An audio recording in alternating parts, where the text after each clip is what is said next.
When climbers set out to conquer a great mountain, say Everest or Kilimanjaro, they begin with backpacks, sometimes overflowing, food for every possibility, some extra warm clothes, comforts from home, maybe even their favorite book.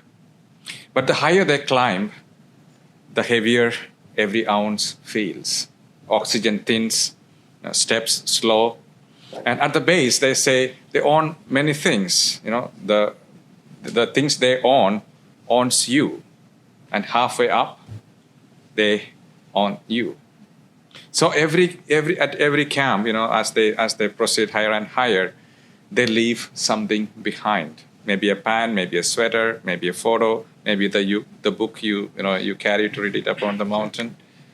The mountain strips them down to their essentials, because the only way to reach the summit is to travel light. That's the image that comes to my mind when I read today's gospel, where Jesus turns to the crowds following him and says something that sounds almost cruel. He says, "Whoever comes to me and does not hate father and mother, wife and children, brothers and sisters, yes, and even life itself, cannot be my disciple." Wait, hate families? This is Jesus talking, the one who told us to love our enemies, who honored his mother from the cross. What's he actually saying to us, especially to those of us trying to raise families, maintain marriages, and care for aging parents? And here is what strikes me. Jesus isn't trying to grow his movement. He's trying to be honest about it. Crowds are following him, probably excited, probably imagining easy answers and comfortable faith. And Jesus says, hold on, let me tell you what this actually costs.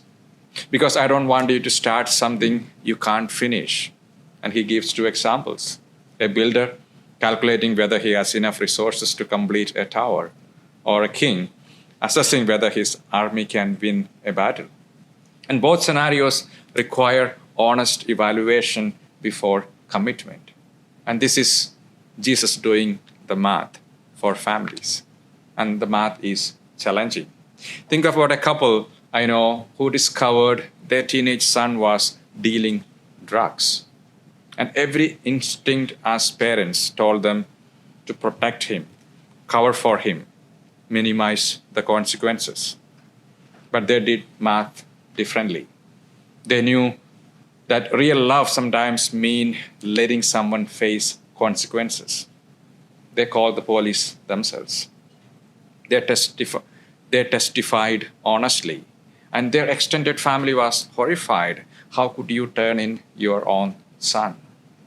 But these parents understood that protecting him from consequences wasn't the same as loving him toward wholeness. It nearly destroyed their marriage. It fractured their extended family relationships.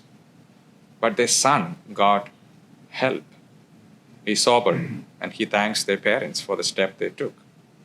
Or consider the family that realized their elderly father needed full-time care they couldn't provide at home.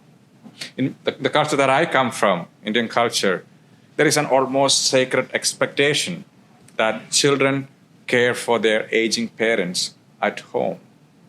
This is not just preference, that's duty, honor, respect toward their parents. Sending a parent to a home for the aged is seen as abandonment, a moral failure, a betrayal of everything our traditions teach us about filial piety. The cultural expectation, the family pressure, said to keep him home no matter what. But honest assessment revealed that they were drowning. The father wasn't getting the proper care he required. The primary caregiver was having panic attacks. The marriage was crumbling, and moving him to an assisted living felt like betrayal. It looked like a failure to outsiders, but it was the honest math. We cannot do this well, and pretending we can is hurting everyone, including him.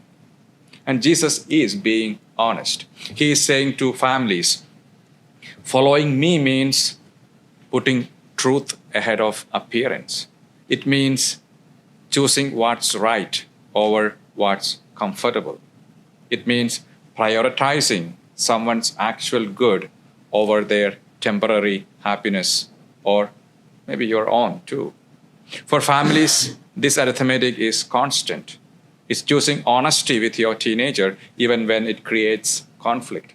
It is setting boundaries with an addicted family member even when they accuse you of not loving them.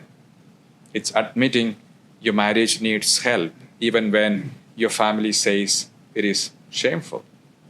It's letting your adult child face the consequences of their uh, choices, even when every parental instinct screams to rescue them. Yes, the mountain strips us down, not to punish us, but because the climb requires it. And Jesus isn't asking families to hate each other. He is asking us to love each other truthfully, which sometimes means making choices that look unloving to people who don't understand the mountain we are climbing. Count the cost, do the math, and do the climb.